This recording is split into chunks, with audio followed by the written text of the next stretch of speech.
how are these deals financed? What's the process to getting the institution or the group from a lender perspective?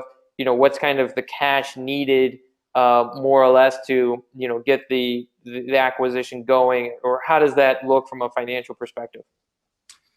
I was going to say, well, very, very rarely, just to start off, very, very rarely have we ever done what's called an immediate sale, where someone will write you a check for $500,000 and say, thanks, David, give me the keys to the front door, because as you and I have both mentioned, the problem lies with client retention.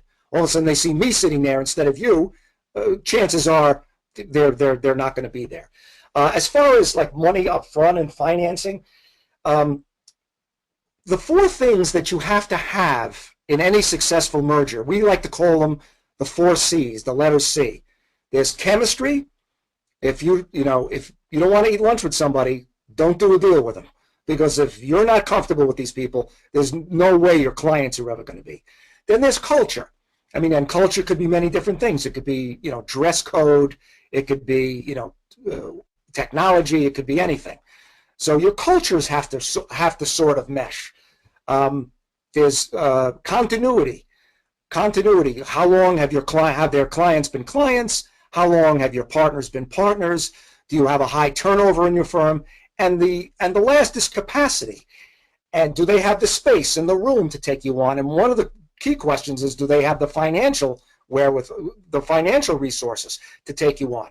See, we're not going to take a $500,000 firm and show them a $2 million client, because the $2 million client was going to start worrying about buyouts and payouts. They're not going to make them. So we ensure that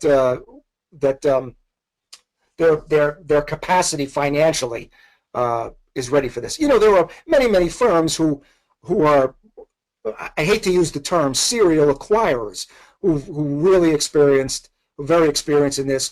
They'll take on some debt just to service acquisitions. So there's no blanket answer to that. You got to take it on a case-by-case basis.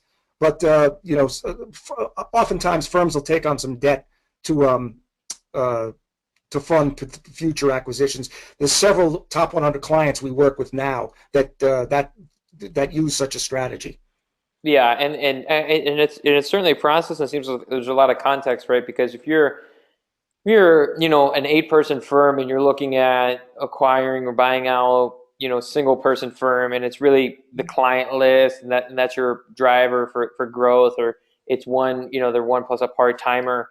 I imagine there's a lot of conversations that go on that's very contextual, whether how much cash is up front versus backloaded based on client retention, and that helps you de-risk maybe the cash up front. So I think a lot of these scenarios can be thought through on a case-by-case basis. Is that right?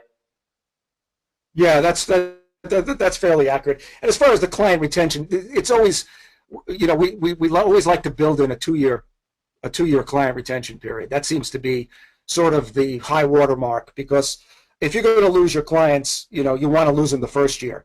Once a retiring partner goes out, his buyout would be affected, obviously, by say he's got a 2-year client retention period, and then the third year, 20% of his clients leave. Well, that's going to affect his buyout. So you want to shake the tree real hard the first year, because if you're going to lose any clients, you want to lose them then, and not when it affects your buyout.